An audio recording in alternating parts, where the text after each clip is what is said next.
The concept of racing public roads is nothing new. More than a century ago, cars raced the infamous Targa Florio in Sicily. A century later, it's been copied in several parts of the world: Australia, New Zealand, Newfoundland, even Mexico.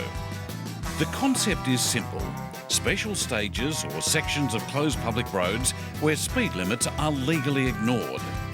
Generally, the transport sections between these special stages are in amongst the public and on roads where normal speed restrictions apply. Unless you're in Mexico, and that's what makes this race so different. Welcome to La Carrera Panamericana. 85 cars and their crews from around the world have gathered in Veracruz, amongst them 5 Australian teams who've come to find out firsthand what this event is all about. Ian and Val Swan from Melbourne came here as spectators last year. The husband and wife team has competed in gravel and tarmac events back home and decided this was one for the bucket list. Well, I always wanted to go to Mexico, and I couldn't think of a better way of doing it than jumping in a rally car and driving through the countryside trying to pay as many tolls and do my bit for the economy. Their car of choice is a 67 Mustang, leased from the USA and finished just 15 minutes before scrutineering. When Todd built these cars for us, he only had 3 65 fastbacks. He said, "I've got a 67 coupe." And I said, "Well, I've had one of those.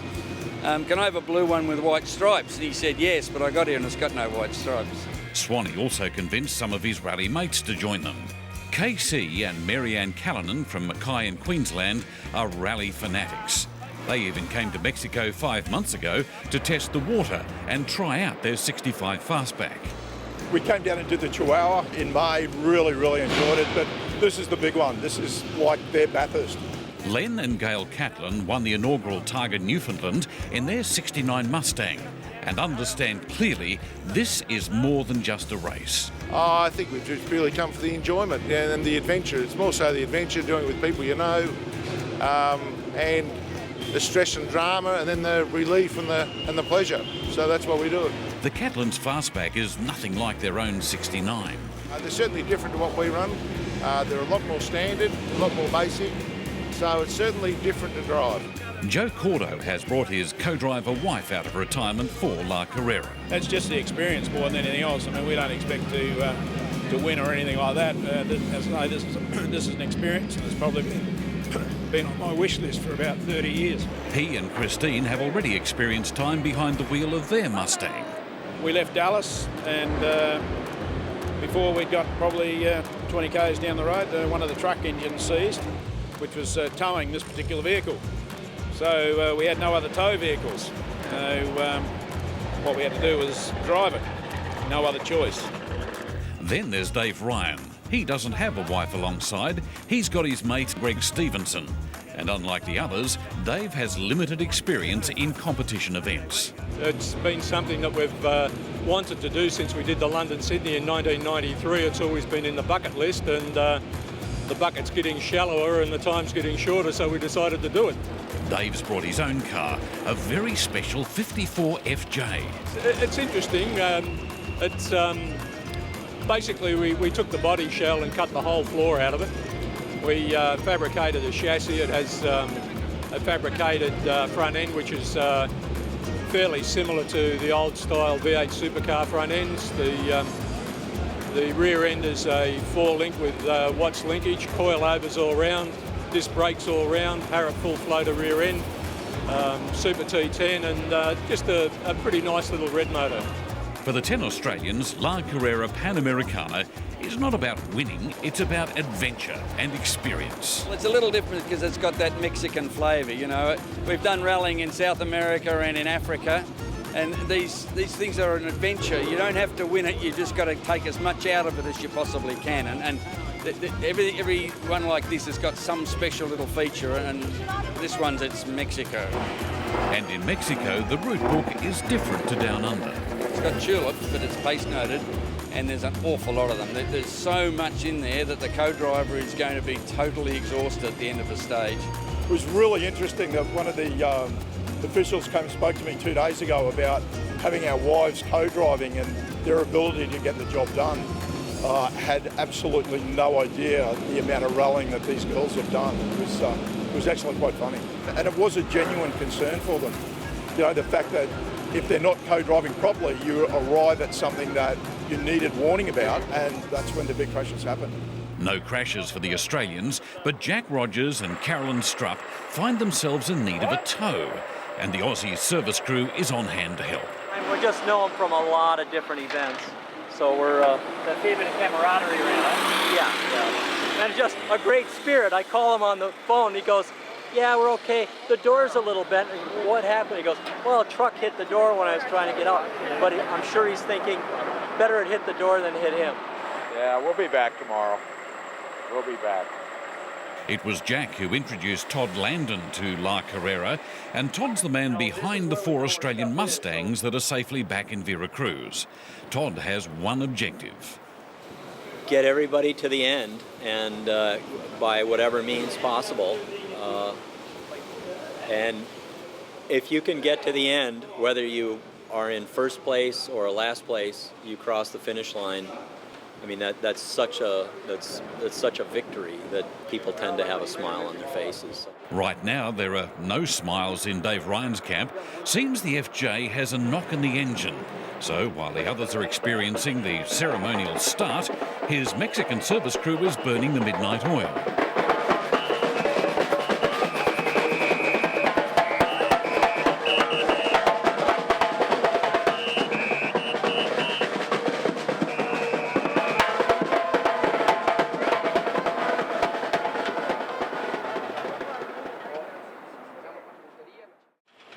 Pre-dawn race day, and the FJ arrives at the start, but only just. As you can hear, it's knocking and rattling and banging and carry on. The guys had the front end out of it last night and dropped the oil pan off it. Yep. We found that 3 of the rod bolts had been just making contact with the oil pan. The engine builder had modified it, but the pans had a lot of welding on it.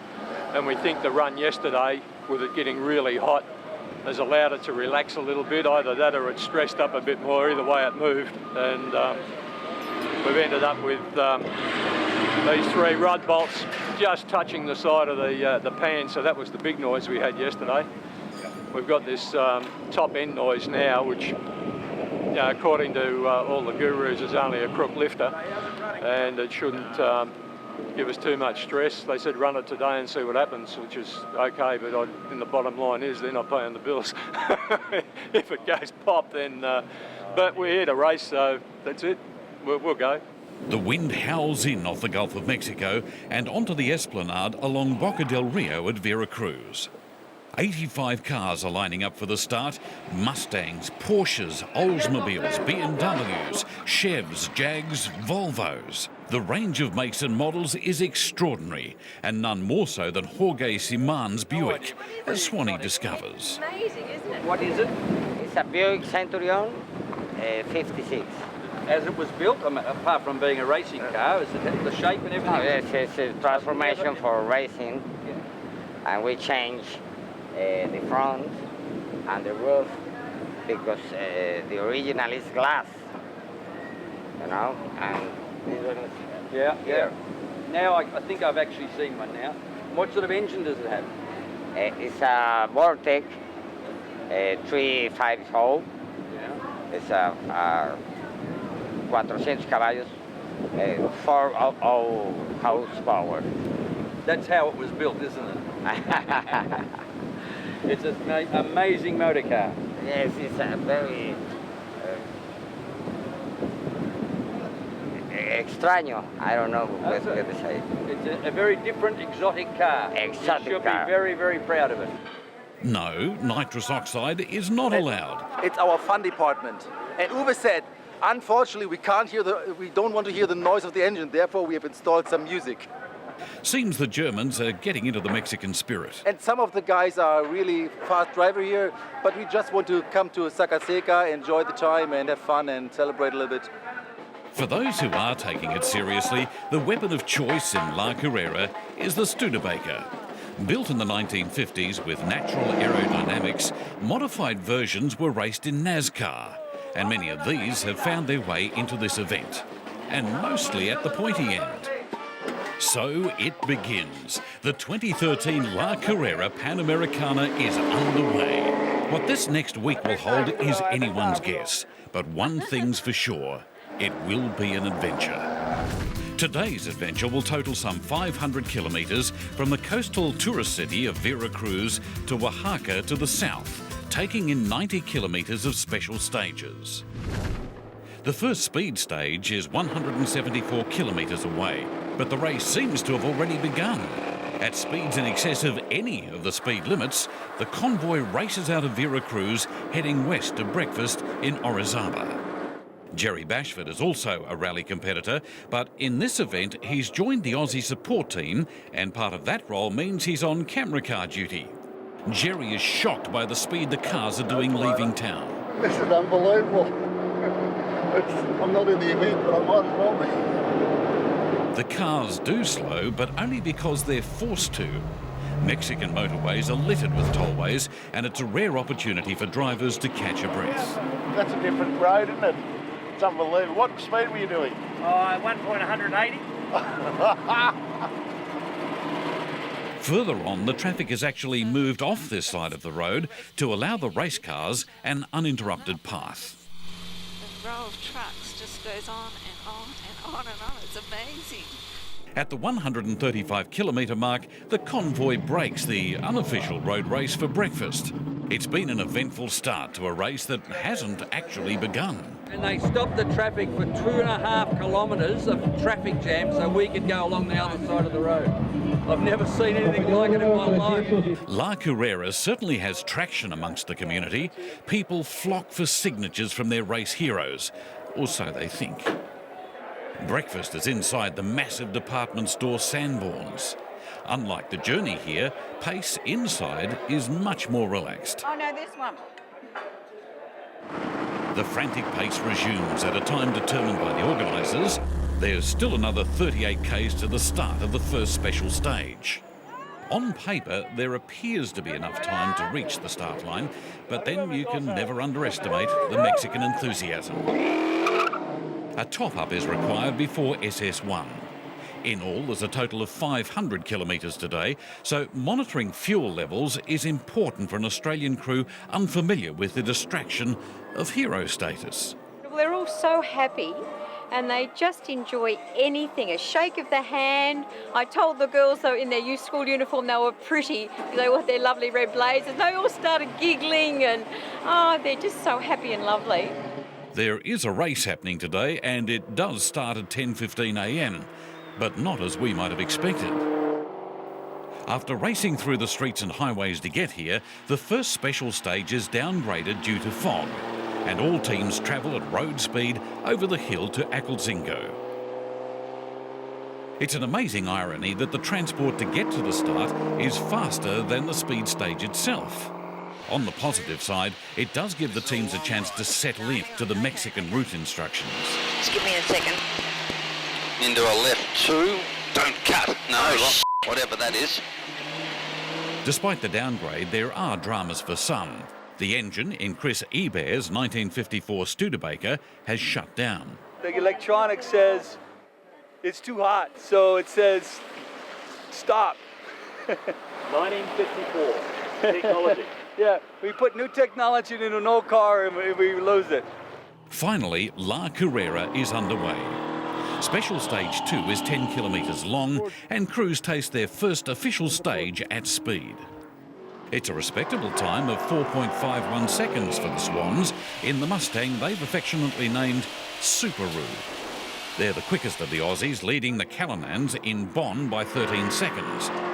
Bon stands for Bag of Nails, so named by an English competitor, Richard Tysack, who won the historic C category in 2008 in this car. Joe and Christine Cordo are 30 behind in Gypsy Wind, a stang that's previously run here as well as Pikes Peak. Sharav is an exceptionally hot wind in the Middle East, but the car that runs by that name is far from hot today. Len and Gail Catlin are struggling with the handling of the yellow Mustang, and they're languishing down the order with the rare spares FJ.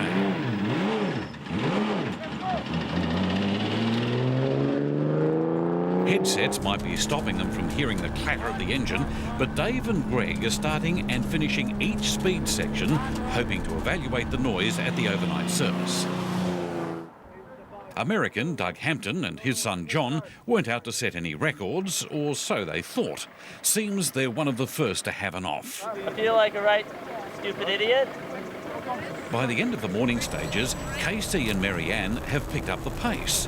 They pipped the Swans by 1 second in SS3, but finished the 20-kilometre SS5 6 seconds behind. The air temperature is remarkably pleasant at this time of year, but how's it going inside a Mustang with few creature comforts and no aircon? Yeah, good, mate. Be good if we weren't sitting in a sauna. Up front, the Studebakers are dominating. Hilaire Dameron in 1:15 has been dicing with Mexicans Gabriel Perez and Emilio Velasquez. Dameron had the advantage before lunch after favourite Memo Rojas spun off the road in SS4. Rojas had won both the first stages by 0.1 of a second.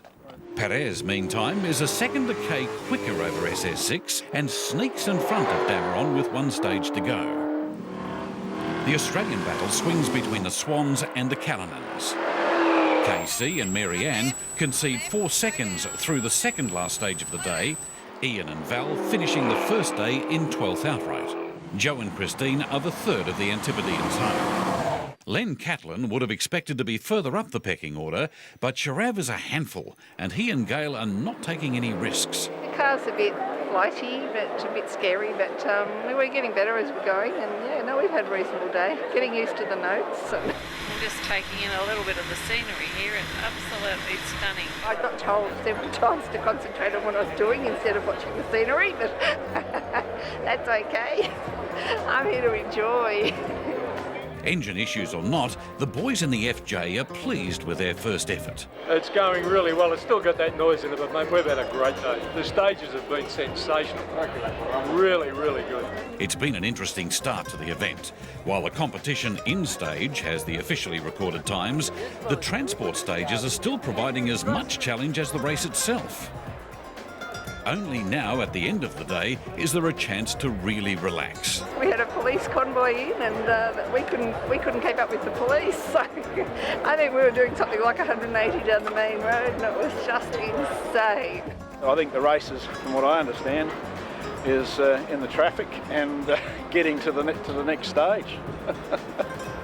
But you get out onto the roads and people go past you at 200 k's an hour. I don't get it.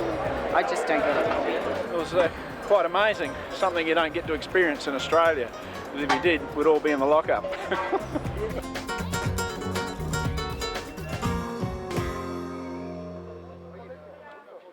Oaxaca's town centre comes alive long before the sun next morning. Studebakers occupy the first few positions and attract plenty of attention. For the Aussie teams, their attention is focused firmly on the first coffee of the day. Day 2 will see the crews backtrack to Tehuacan before heading north to the city of Mexico. In all, 562 kilometres with 8 special stages covering nearly 120 kilometres at speed. 0700 and La Carrera begins again. Overnight leader Gabriel Perez is not first car away. That honour lies with Emilio Velasquez for a reason that will make perfect sense to the Mexicans. Importantly, Memo Rojas is back on the road after his off yesterday, and with penalties is still well inside the top 10, just in front of the American Paul Ladke. They reckon Mexican taxi drivers are frustrated rally drivers, and I now believe it. There is a taxi in the event. Amazingly, American Martin Lorber has the little Italian 4-cylinder pocket rocket, mixing with the high-powered V8s. Ian and Val lead the Australians, but things didn't start well this morning. Seems there's been an issue over when they should refuel, and they barely have enough to get to service. It's not a good way to start the day. Tonight we fill up before we put it into the service. KC and Marianne are just 6 seconds behind, and there's another 40 seconds back to Joe and Christine.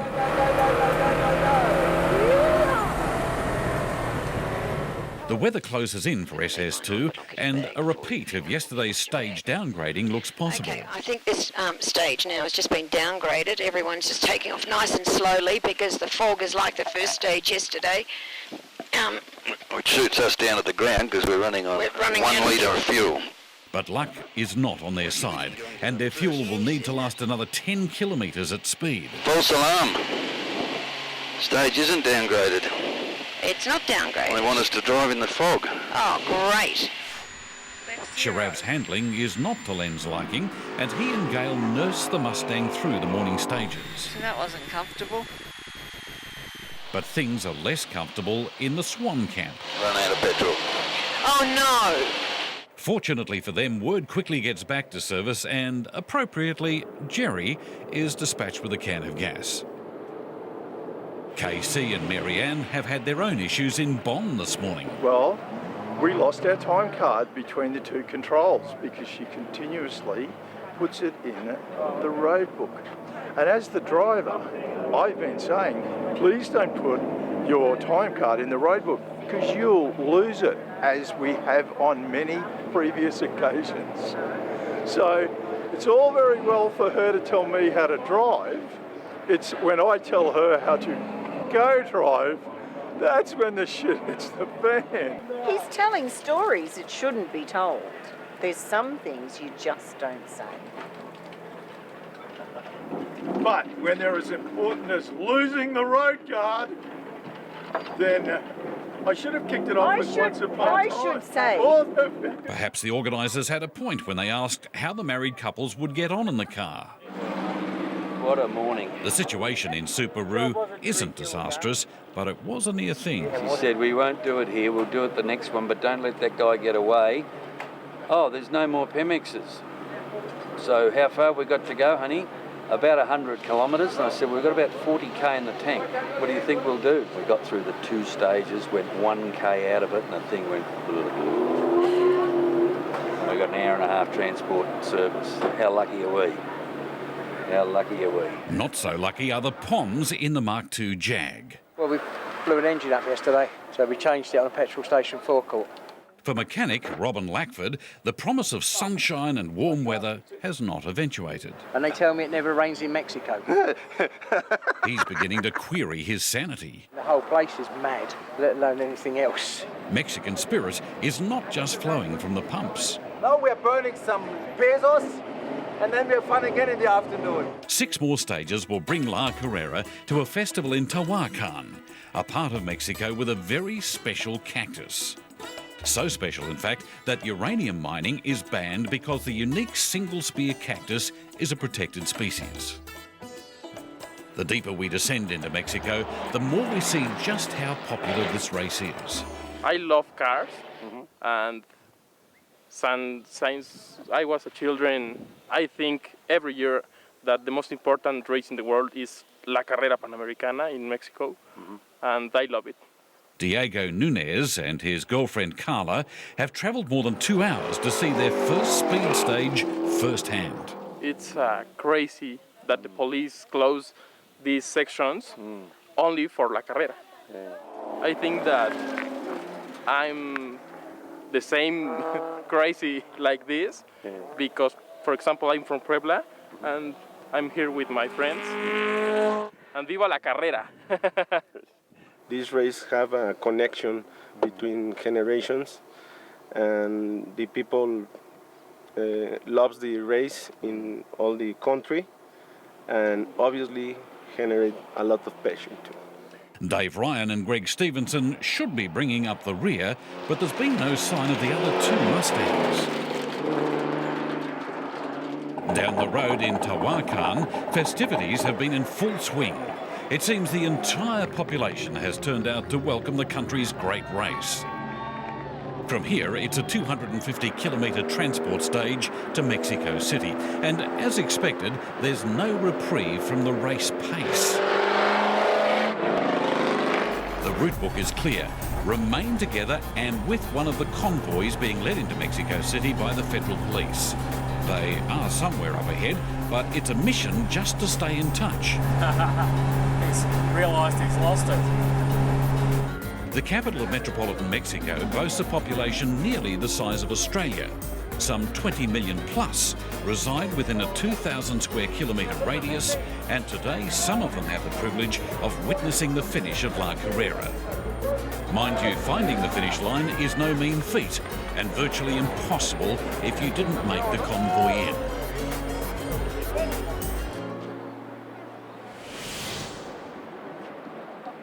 Joe and Christine Cordo are unlikely to forget missing that convoy.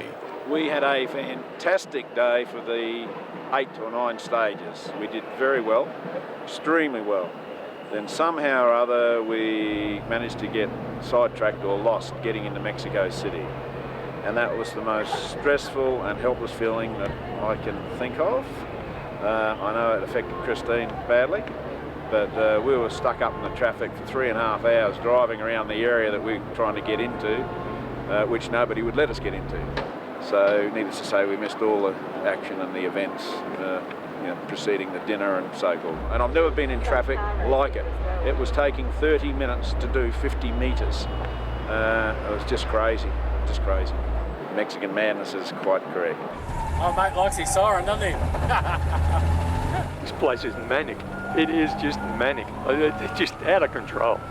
Like the chaos that they created last night and this morning, like, where else do you see 80-odd rally cars blast down the main streets under police escort with pedestrians running in between them and buses and you name it? It's just out of control. It's just unbelievable. Casey and Marianne were in the convoy, but sadly on the back of Todd's trailer. Did the distributor drive same drama as Chihuahua? It was a little devastating, got to tell you, because we were actually on our race plan, which was run at 6/7/10, keep it in the top 20 outright, keep it in the top 5 in our class, and just wait for everyone to fall over, which is effectively what happened yesterday, but we fell over too, so am I pissed? A little disappointed. It wasn't the best day for Mustangs. Len and Gail had been doing the best they could manhandling Sharav through the speed stages, but then the brakes went. So he did what any red-blooded Aussie would do. I had 4 beers at the restaurant where we pulled up because that's the best I could get to. Then we tried all the local foods that they made. I helped them, and then I put all the young kids in the car, sat them in, put the steering wheel on, took pictures. They thought I was a freaking hero, didn't matter what I did. So we had a ball. We did the first stage, no brakes, yeah, beauty. So I thought I couldn't be bothered driving it because it's still been a pig. So at the end of the day, I've gone, we'll pull up here, wait for Todd, put it on the back of the truck, and so we had a good day. Overnight, Ian and Val were awarded 3rd in class, so their day that had threatened to end in disaster wasn't so bad. The boys from Wyoming have been doing well. Paul Ladke and Adrian Gerrits are back for their 2nd attempt at La Carrera. Nowhere else on earth will they allow you to do this, so you got to give it a shot. The overnight leaders, Studebakers of course, depart Ciudad de Mexico.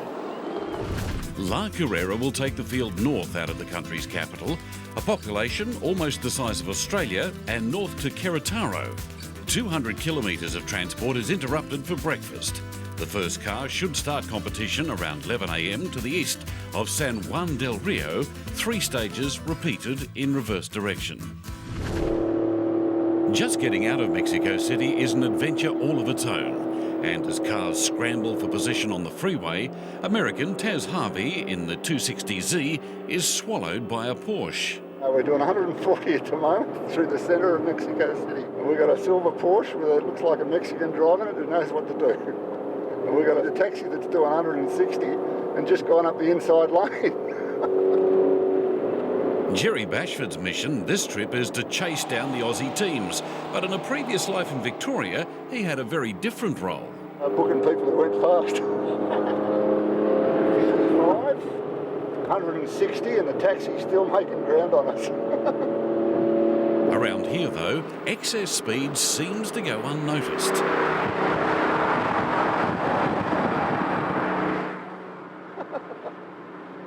"34 kilometres down the road, the unofficial race is paused for breakfast, and Taz laments his driving prowess in the traffic. You know, I was trying to keep up with a taxi cab that had somebody's grandmother in the back, but for some reason when it got in the tight traffic, the guy lost me like a brick. So I guess I got to sharpen up my inner city driving skills. Gabriel Perez does have the skills necessary to lead Mexico's great race. Actually, it's a bit of a family tradition. Why La Carrera? That's an excellent question, you know. My father raced it in early 80s when it begins. And, well, after some years I raced with him, so I get in love with the Carrera. So I'm coming here to race it since 96 or something like that. So that's why I'm here.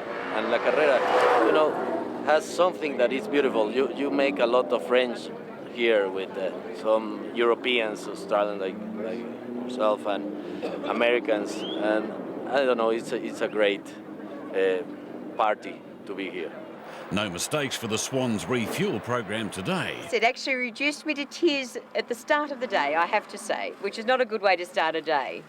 It was just a stupid mistake on my part, and I won't make it again. You'd be pleased to know that we left the town square this morning with the gauge below empty again.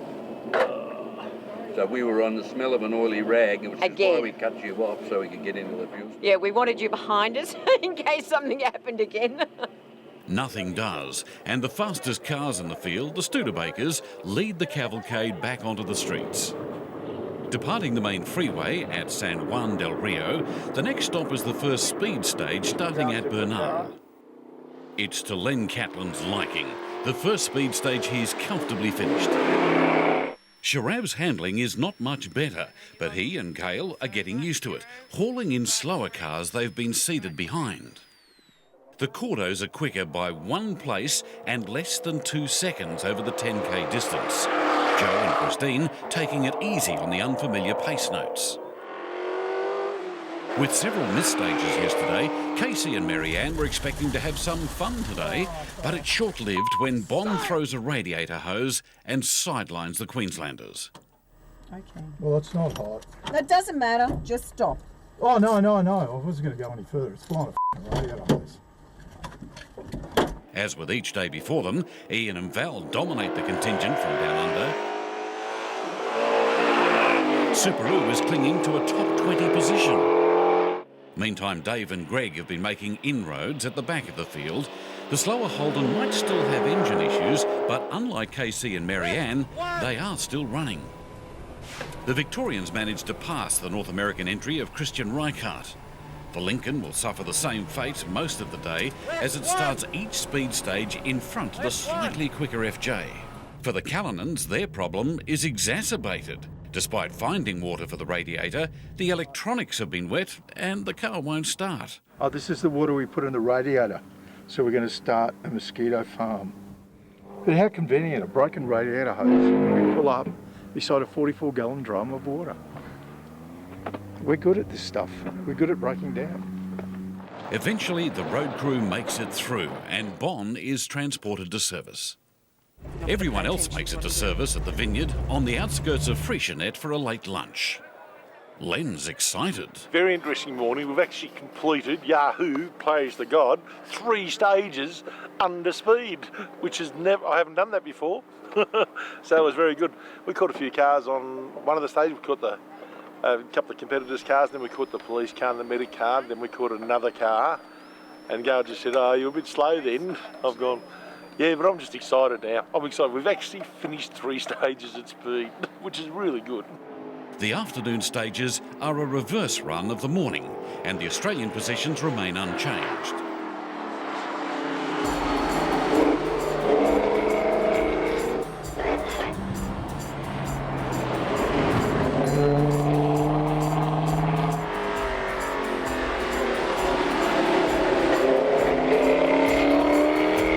Unfortunately for the Callinans, when you break down in La Carrera, organisers almost invariably take the transponder from the car.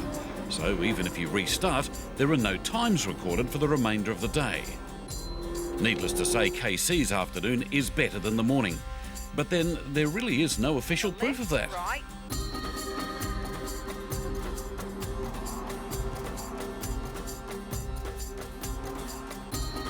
The scenery high in the mountains is stunning. Cars descend to the valley below from nearly 1,900 metres.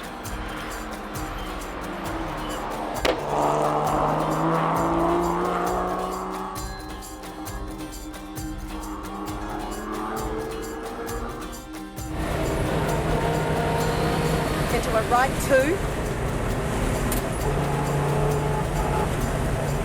Left 1.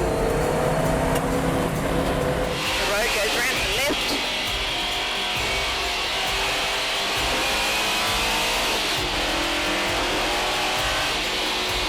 That was better. Not brain snapping, but certainly better than the way down. The boys from Melbourne finished the day in fine spirit, but Dave is concerned about the FJ. We think we've got an issue, but we don't know what the issue is, but it's been running hot. It's been going like a train though. Mate, it has been hauling ass. It's really been going well. But You've been taking it easy in the afternoon. Did you have a look over when you came down off the mountain? mate, I don't do that. I look at the piece of road in front of me. The answer all good race drivers should give. But unfortunately, it meant they missed one of the funniest sights of the day. Along the route, oblivious to La Carrera, a community has gathered on Sunday afternoon to celebrate a Mexican tradition, with a difference. The bulls have been downsized, and the toreadors, well, it speaks for itself. The crowd is in raptures as the bull calves are taunted by the well-endowed, scantily cross-dressed men. Once again, Mexico shows another of her eclectic sides.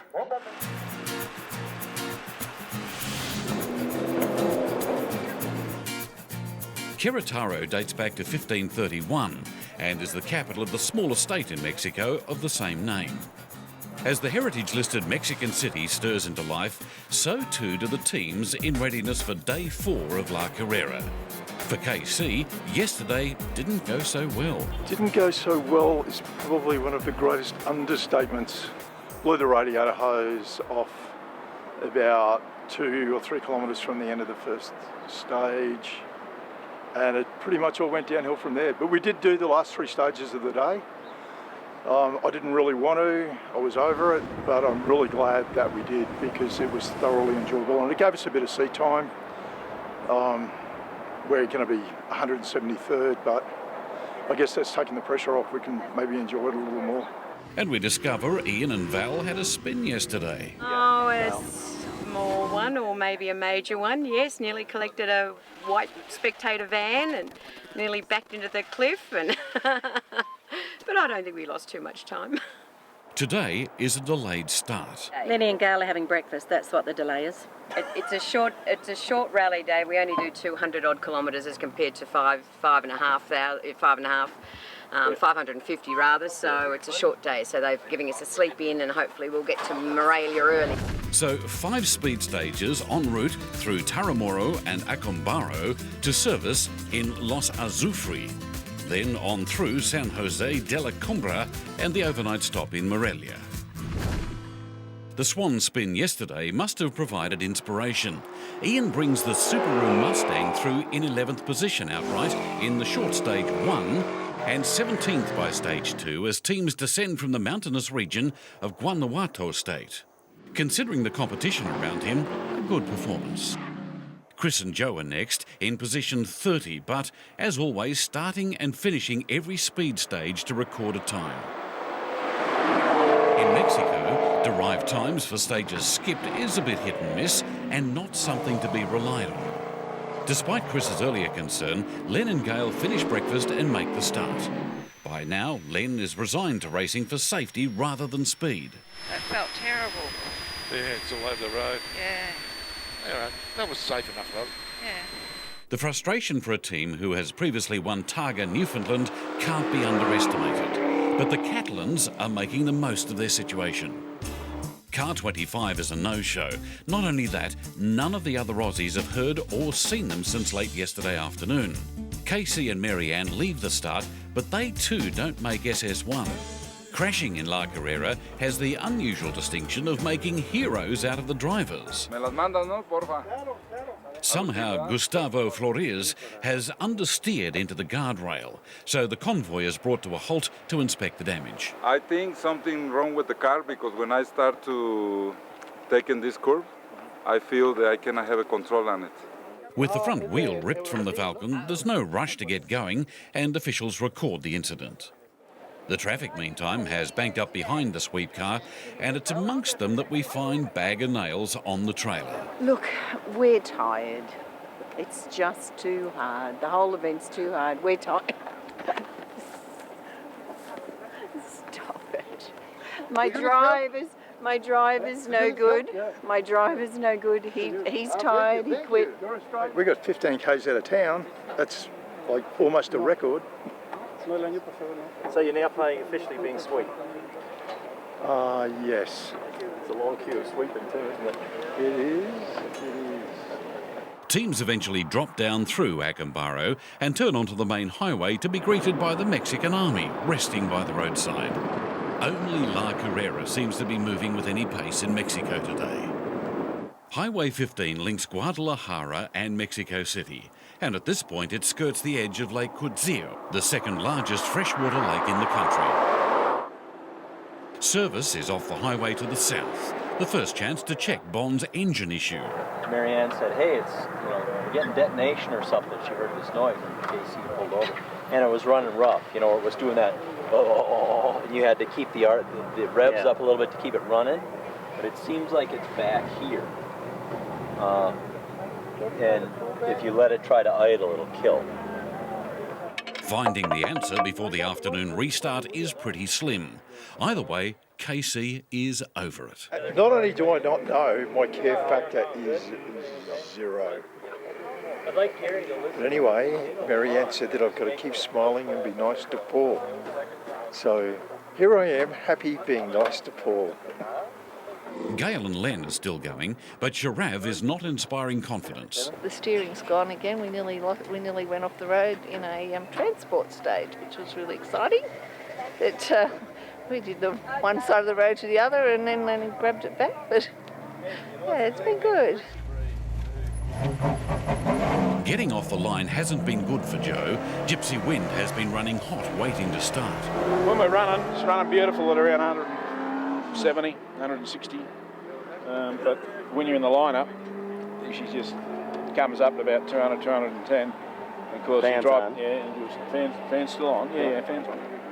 And of course, when you boot it to get going, your first gear you'll be all right, and you go into second, and she'll.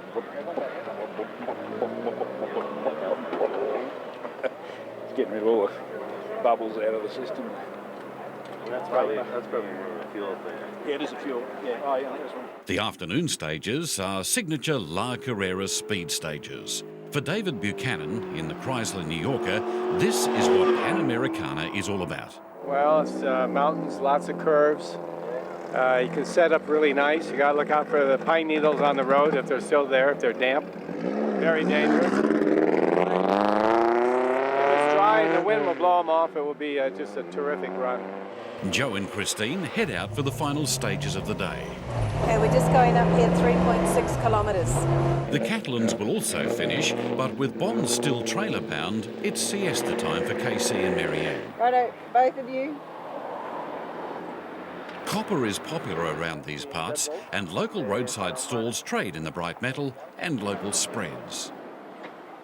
Jerry gets a call that one of the cars has lost a wheel and the team scrambles into action. Well, one of the cars has lost a hub and we suspect it might be Len on a front hub, and that's probably why his front end has been playing up all the time. So hopefully it didn't happen in a terribly bad place because Gail would not be happy. As it turns out, it's Subaru. The front just started wandering seriously, and then the brakes went to the floor. I said to him, I'm not doing this stage with this. And we heard this noise, and we got out, and he looked, and nothing, got back in. The wheel bearings collapsed.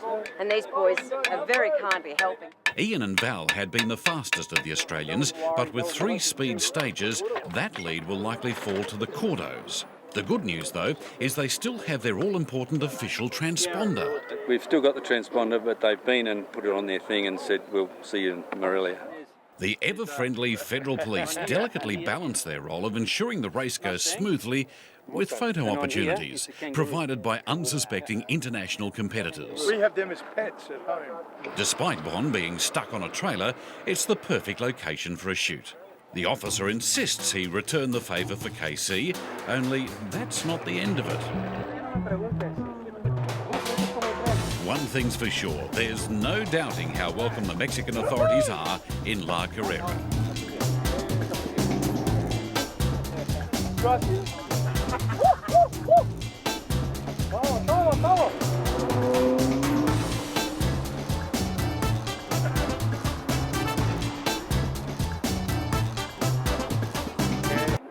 got to go really fast. The officer, though, insists this isn't the car's potential, so he shows KC his own driving skills. But while Keith is away playing policeman, Subaru rejoins the race. By the time he returns, even the service crew is heading for Morelia. He's quick! He's quick! He could seriously drive. He was doing 200 kilometres an hour. I did 180 under his instruction, and he was really disappointed that I didn't get to 200. But yeah, that was seriously good fun. Seriously good fun. The real business of racing for day 4 has been left in the hands of the 2 remaining Mustangs. But then the weather is making life difficult for them as the race descends down the mountain. So I think the second stage had been cancelled due to the visibility. The Australian contingent finally regroups in historic Morelia. Established in the 16th century, the city was originally known as Valladolid. For the second time of their Mexican adventure, the group overnights in a heritage-listed city. By tram at night, it's an amazing sight. At the end, we are going to find another church. Wow, have a look. In front of you, that tower, another church. But it is for the first nuns that arrived to this city. They bring the water to the fountain, so... Appropriately, their accommodation tonight has been a hotel since 1771 and is breathtaking in its design and elegance. Even modern extensions are crafted in a manner sympathetic to its historic past. It's humbling to imagine that when the Colegio de San Nicolas Hotel was built, Australia was still several years off colonial discovery.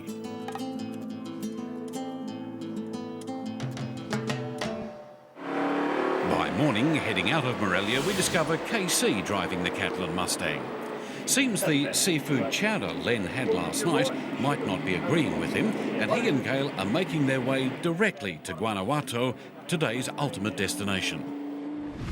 4 speed stages this morning will see the crews back at the main highway, and heading towards Lake Quetzillo they glimpsed yesterday. Cutting north for 200 kilometres past Salamanca and Silao, service is on the outskirts of Guanajuato. Another 100 kilometres will see the teams loop around and back through 3 final special stages for the day. For KC, his La Carrera has not been what he'd hoped for. I have had an engine problem since day 1. So, but anyway, they're flying someone from Minnesota tonight with parts, and hopefully we'll get to do the last 2 days, but that remains to be seen. The stonework arches illuminated on last night's tour are not just for show. They're the final mile of aqueduct bringing vital water into the city. One wonders why Australia, with its contrasting climate, hasn't adopted such an obvious solution to water shortage. I cannot believe that we don't do it. We can pipe gas, but we can't pipe water. It's all about the money, isn't it? The stages this morning are the reverse of yesterday afternoon and represent some of the most spectacular scenery in La Carrera. Weaving through the rural regions of Michoacan state, the convoy climbs up into the forest before descending back to the main highway. Ladke and Gerrits had been as high as 5th outright before dropping to 11th for the start this morning. The boys from Wyoming are lucky they don't drop further through the slippery morning stages.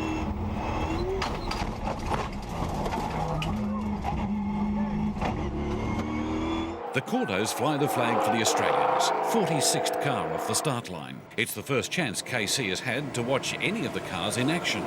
7.5 ago. Ironically, the Catlins should have been next, but Sharav is parked up in stage with KC on camera duties. 34 cars back, Subaru is on a mission.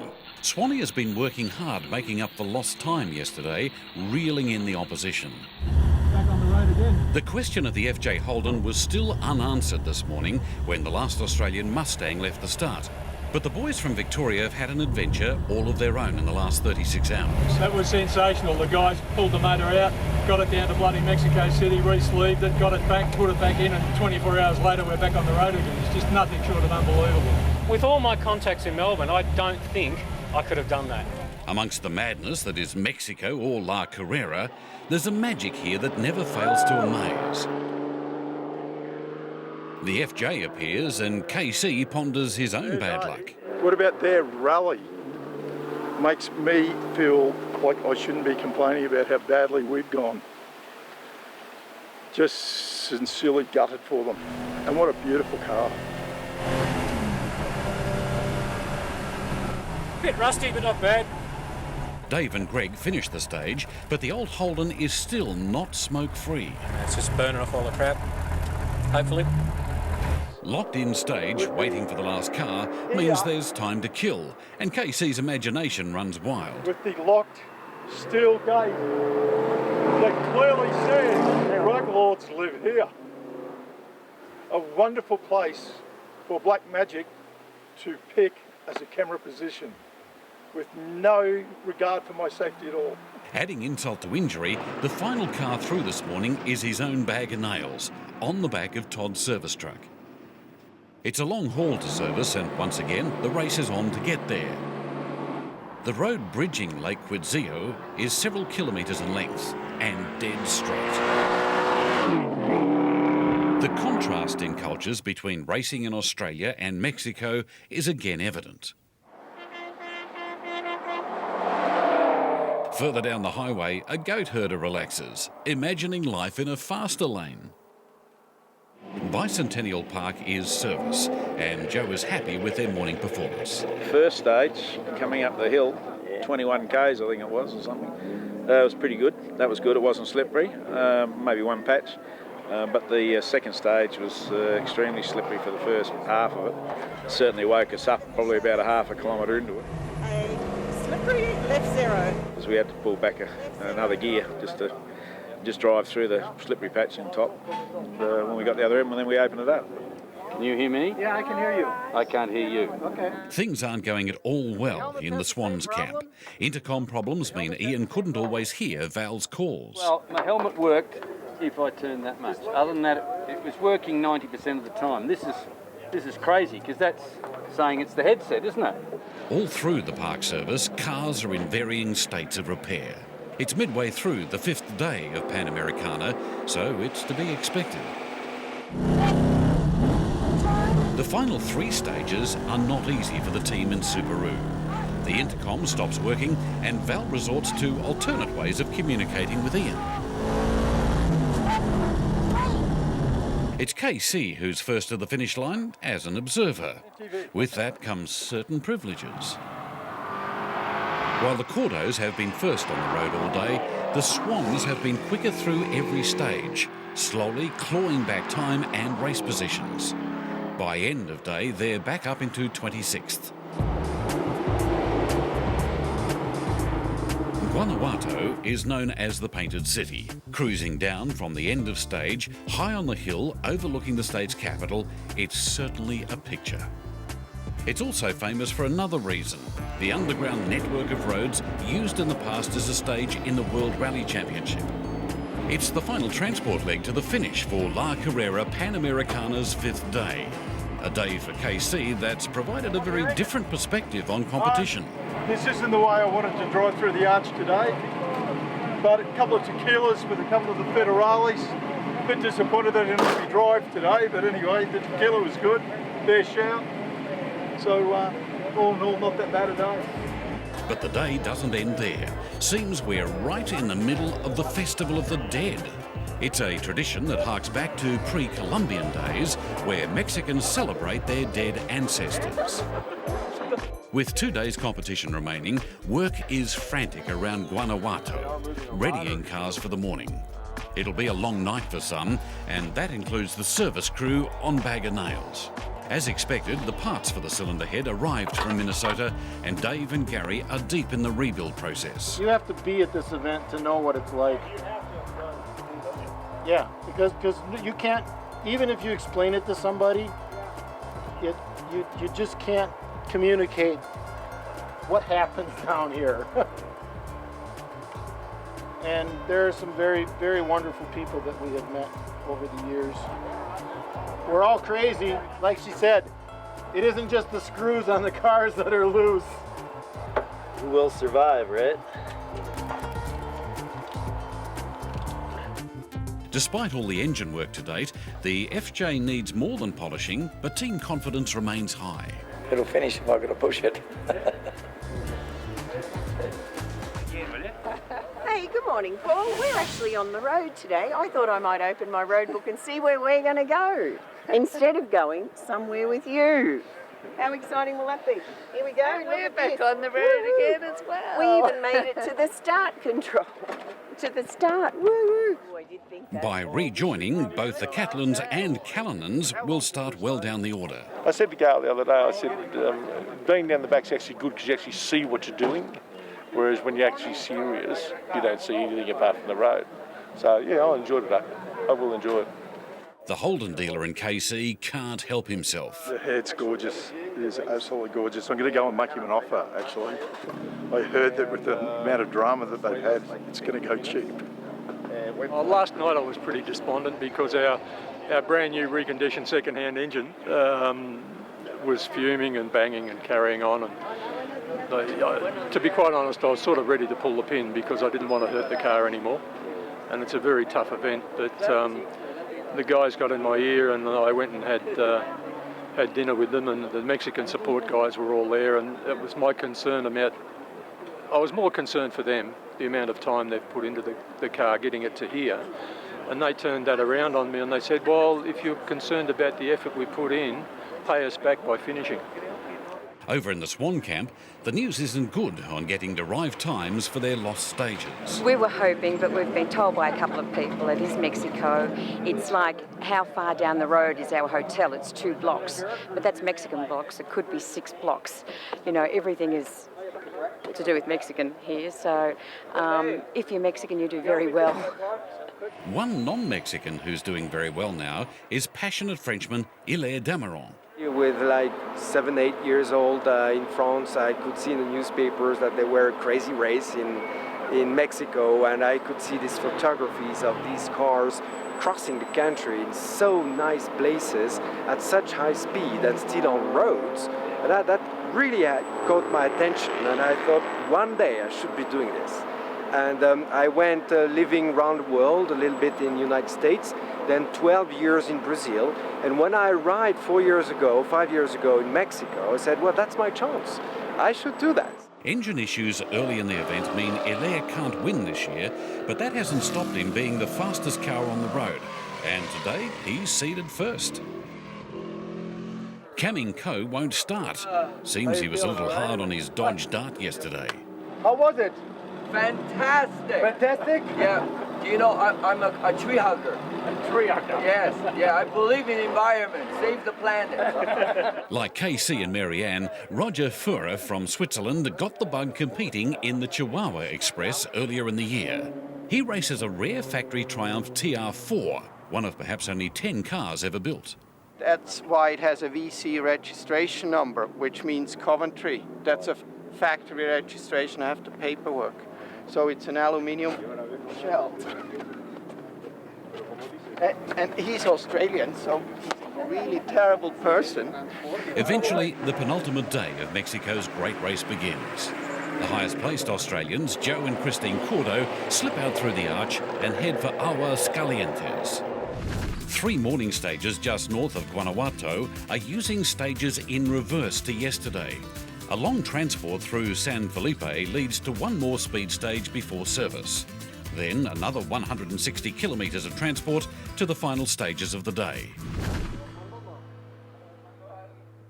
Official cars fitted with roll cages naturally restrict the number of people who can be transported from stage to stage. Unless, of course, you're in Mexico. Yeah, you're crazy. You're Mexican crazy. This is a left turn. In a case of what might have been, Casey and Marianne deliver the result they'd been hoping for all week. With nothing to lose, they chase down everything they can. The first stage of the day sees them 12th overall, second in class and fastest of the Aussies by more than 3 seconds. The Swans are next, half a second a kilometre behind. It's a more sedate pace in Gypsy Wind. Joe and Christine average 105 kilometres per hour. 5 less than the Callinans, but still they lead the Aussies overall. At an average of 97 kilometres per hour, Len and Gale are far from racing. Sharav is not in good shape. The brakes are vibrating and the car is a handful, even in a straight line.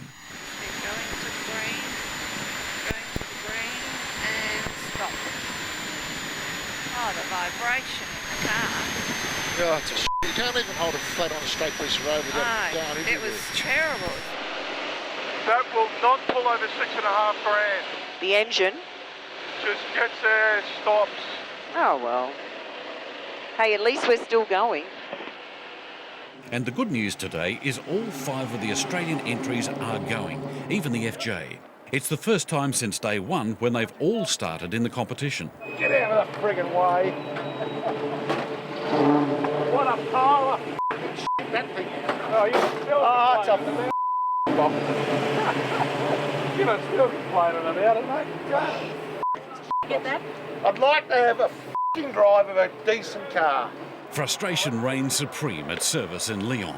Len is at boiling point about the condition of Sharav, and Ralph is doing his best to translate his colourful description of what's wrong. That's Australian term. I don't know.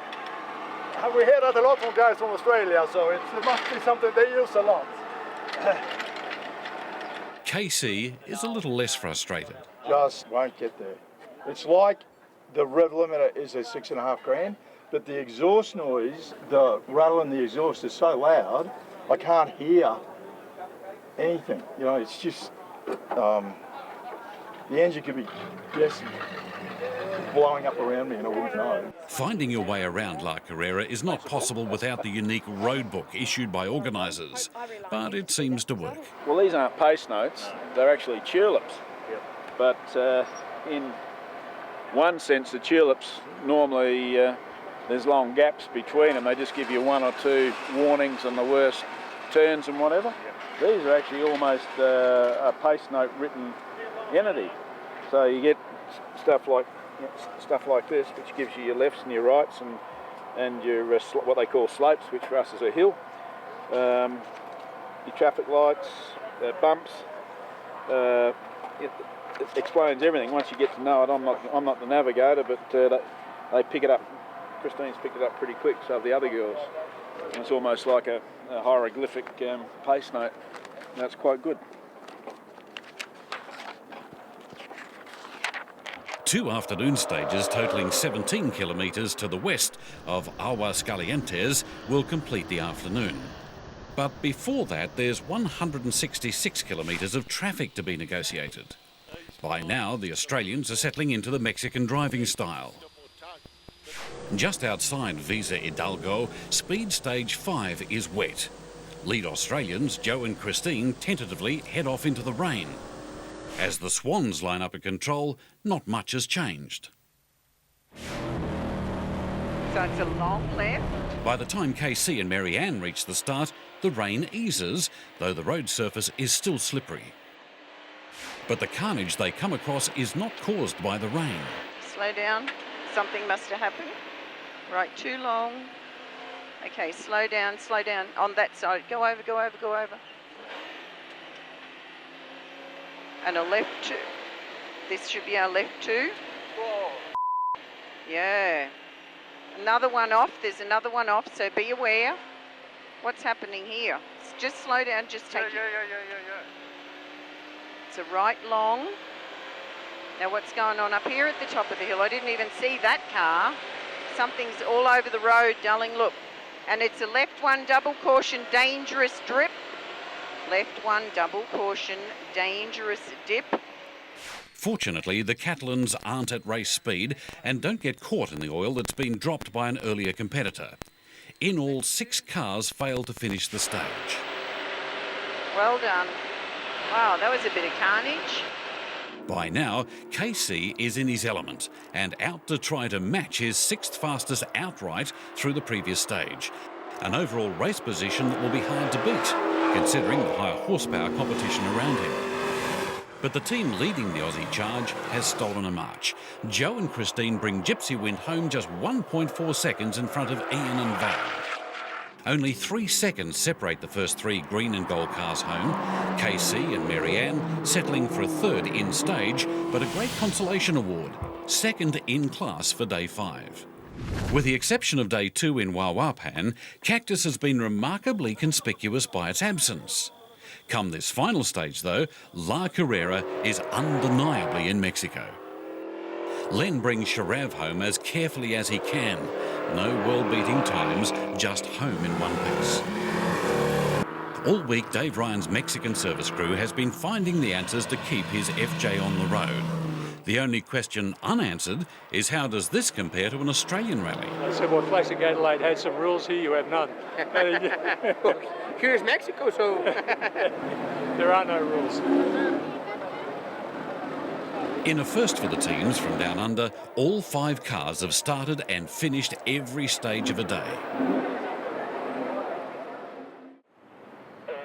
After 6 days, more or less, on the road, this is what it's all come down to, the final day. Teams ready themselves at the overnight headquarters, the Marriott.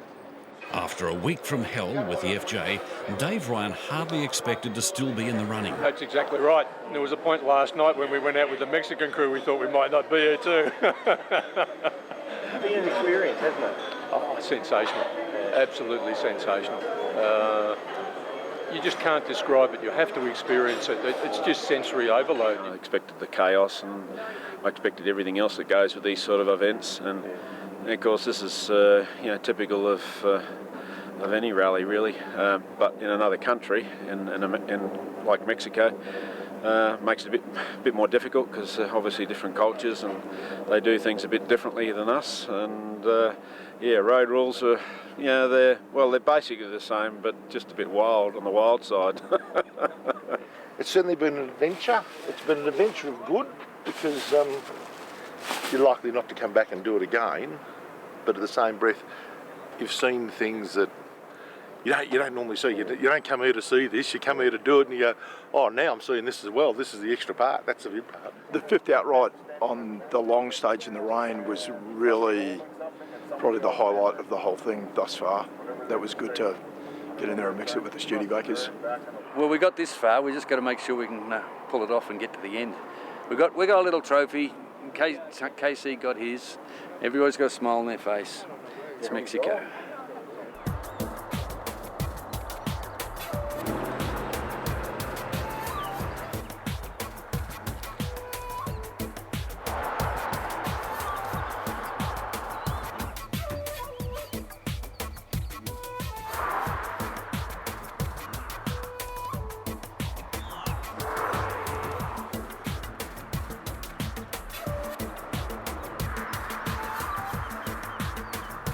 The final run today is from Aguascalientes to Zacatecas in the north. In all, 300 kilometres with 6 speed stages en route.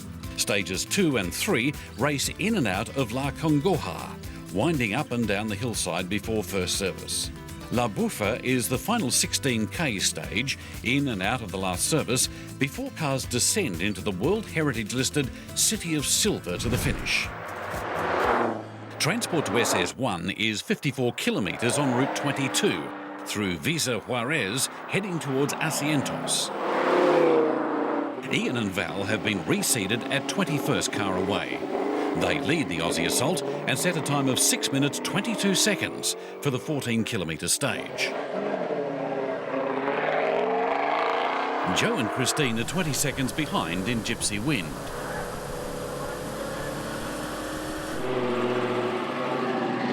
Eyes all over and just hoping we get to the end now. Len and Gail have a medical car directly behind them. While it might not seem immediately obvious, safety is paramount to organisers, and every 10 competitors, a medico races off in stage. So we have to be in an accident before 8 minutes. That's our top time. It's not a method used down under, but like many things in Mexico, it seems to work. For a reason best known to the Mexicans, Len and Gail leave before the Callinans, who finished higher yesterday. They start behind the Mercedes of Olaf Casado and manage to haul the Mexican in. Bag of Nails starts even later. Amongst some slow cars, KC will have to pass. We're going to have Volvo for lunch. Okay, no problem. We'll let him try to catch us. That's going to happen. And it does, along with the old Ford of Victor Esquivel. Right. And a 2 left long. The FJ is still smoking, but importantly, still running. With some encouragement from the local kids, Dave and Greg are on their way.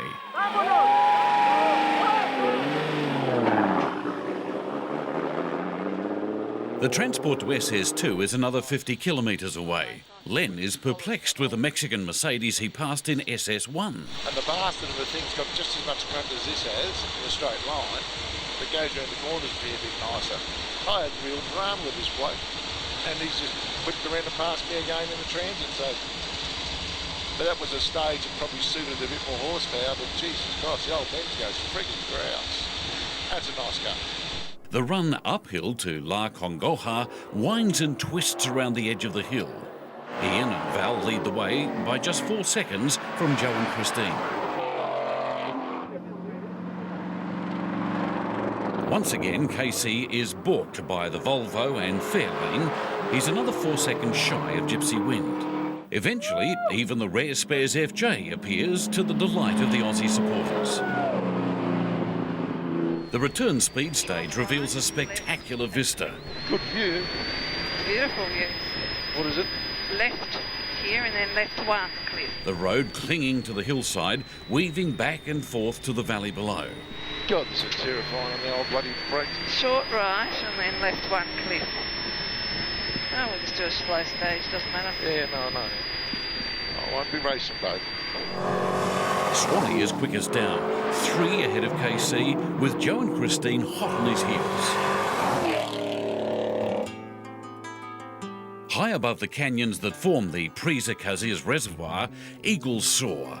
The crested Carrera has been a constant companion through Mexico and further highlights the diversity of this adventure. Fantastic week. Can't believe it. I wouldn't have missed it for quids. Had so much fun, seen so many different places. We've had so many experiences and adventures. You just couldn't. It's going to be very, very hard to describe it all when it's finished. And it nearly is finished. La Carrera has just 3 stages to go, including the infamous La Bufa. But before that, duty calls. There you go, girls. For Ralph, his 7th trip to La Carrera is just as special as the first, even under the pressure of fixing race cars. You see all different parts of Mexico, different cultures, different people, and everybody's just helpful. So it makes it special because of the people and the places you see. And then you have the opportunity to drive like a maniac everywhere. It's a 40k dash to the start of SS4, and again, weather is playing havoc. It's certainly raining for the Swans and the Cordos 5 cars later. But by the time the Callinans line up at position 62, the weather has cleared. Or so they think.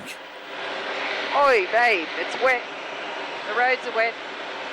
Well, that was a bit disappointing in the rain. Considering everyone else would have got the dry. Oh, well, can't be helped. Doesn't matter, bud. Doesn't matter. It's no different for Dave and Greg, but they're probably just thankful they aren't in a convertible. La Bufa is the hill that surrounds Zacatecas. The final 2 stages in this marathon road race run up and down a hill, meaning the comic. Ian and Val set a cracking pace in Subaru. Gypsy Wind is on the home run. After a week of competition, Joe and Christine are still the only team to have started and finished every leg. Only 2 to go. But there's nothing comical about La Bufa for the Cordos.